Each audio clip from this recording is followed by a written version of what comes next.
hormati Ketua KPU Sidoarjo, SK, yang hormati Ketua Bawaslu Sidoarjo, Bapak Haidar. Jadi KLM jangan kita bicara soal pemilu, satu pemilih sendiri, dua yang dipilih, yang ketiga adalah penyelenggaranya.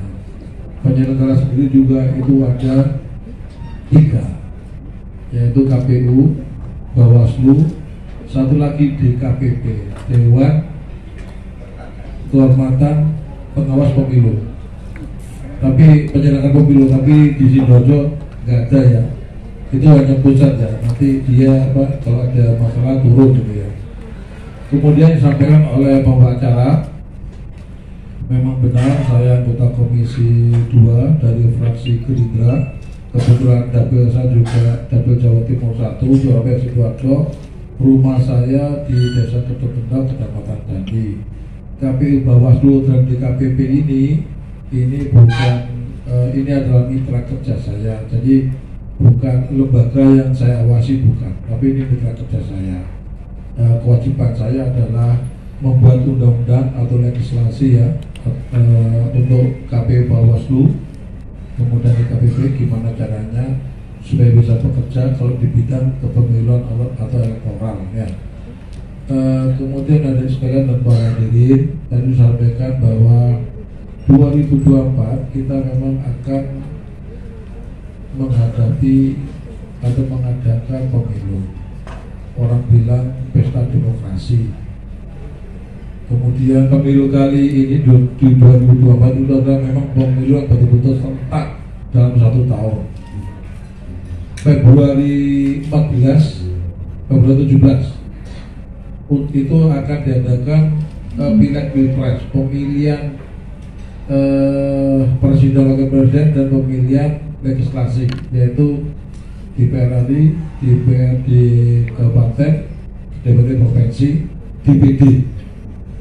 November, di bulan November tahun yang sama ini akan diadakan pemilihan kepala daerah atau pilkada. Jadi memang betul-betul serentak, artinya serentak itu dilaksanakan dalam waktu 1 tahun seperti yang diamanatkan oleh Undang-Undang Dasar 1945, betul ya, termasuk Undang-Undang nomor 7. Jadi ada di sekalian yang ada di sini, tadi sudah sampaikan bahwa pemilu yang cerdas ya memang harus bisa menempatkan diri, harus bisa cari informasi sebanyak-banyaknya. Kapan itu pemilu diadakan, kemudian siapa calonnya, dan panjenengan semua, saya kira kita sudah punya pengalaman yang banyak. Kita merdeka di 1945. Pemerintahnya disebut pemerintah Orde Lama sampai dengan 1967 atau 71. Setelah itu Orde Baru sampai dengan 98. Setelah itu pasca reformasi. Nah, ini bagi panjenengan hari ini yang di era keterbukaan ini ya, era keterbukaan, tapi saya yakin Anda juga punya keterbatasan ya dalam kita mencari informasi atau mendapatkan informasi ya. Itu masing-masing ada kelebihan dan kekurangannya. Bagi sampean, panjenengan semua ini, ayo ini kita evaluasi sama-sama nih. Yang zamannya Bung Karno ini apa kelebihan? Kita pertahankan. Kelemahannya apa? Kita pertahankan. Zamannya Soeharto ini apa kelebihannya? Kita pertahankan. Kelemahannya apa? Kita perbaiki. Kemudian di era reformasi ini kelebihannya apa? Kita pertahankan. Kelemahannya apa?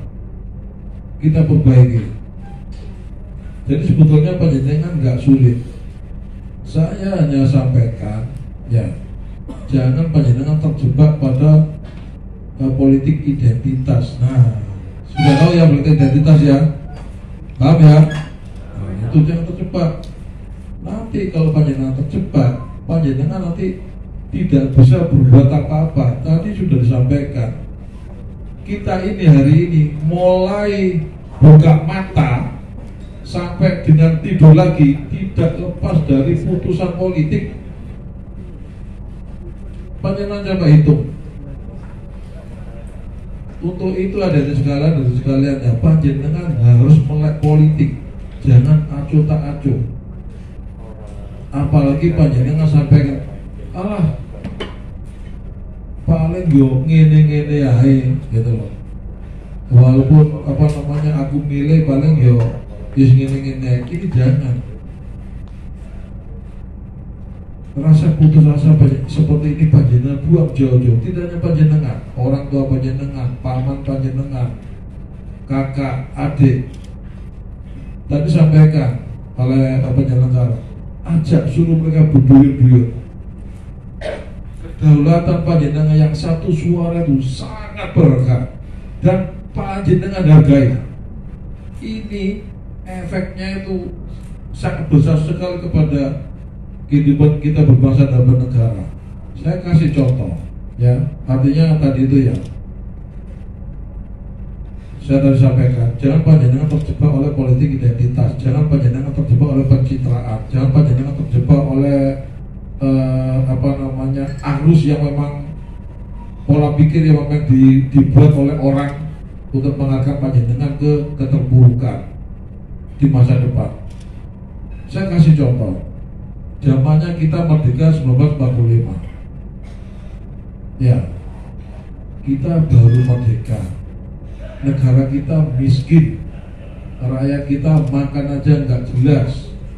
Terus kemudian ada yang nggak pakaian banyak, pakaian goni. Pernah dengar cerita seperti itu enggak? Pernah dengar cerita seperti itu enggak? Pernah enggak? Pernah ya? Pernah. Kemudian kita lihat lagi nih, ya, Bung Karno diangkat sebagai prokamator, diangkat sebagai pemimpin, baru merdeka, rakyatnya miskin, makan aja belum jelas, pekerjaan apalagi, pakaiannya masih copang capek. Tapi beliau tidak pernah menunjukkan bahwa beliau itu orang miskin. Pakaiannya pakai jas peliter rapi, pakai topi komando, brevetnya di mana-mana, pakai kopi yang gagah berkaca. Betul apa enggak? Tapi kenapa Bung Karno hari itu berpenampilan seperti ini? Karena dia berpikir untuk rakyat juga, berpikir untuk bangsa dan negara ini. Kita ini sudah merdeka, harus berdiri sama tinggi dan duduk sama rendah. Betul apa enggak? Harus sejajar bangsa kita ini. Walaupun baru merdeka, harus saja dengan bangsa-bangsa sudah merdeka. Walaupun itu Amerika juga sekalipun, yang waktu itu alat perangnya juga sudah canggih-canggih. Tapi Bung Karno nggak kalah. Walaupun dia makan pelete begini, rakyatnya masih nggak makan, dia masih memikirkan bangsa Indonesia. Kita malah bisa memimpin bangsa Asia Afrika. 5 tahun 55 kan ada konferensi Asia Afrika di Bandung kan, 10 tahun. Tapi rakyat kita masih miskin. Kemudian karena Bung Karno bisa bergaul dengan negara-negara luar, India contohnya, New Delhi contohnya, beliau masih berpikiran gimana nih India, gimana nih Malaysia, duit gak punya. Ngomong sama pemerintah Rusia, kasih kapal perang dikasih, senjata dikasih. 62 merebut Irian terebut 63 ya kan? Nah itu diplomasi ya. Ini yang perlu dicontoh dari seorang Bung Karno. Miskin, kita nggak punya duit, tapi begitu mau merebut Irian Jaya dari penjajah bisa. Kalau perang disuplai sama Rusia, karena pinternya delegasi, jadi kuncinya adalah ya, kalau cari pemimpin yang punya wawasan dunia.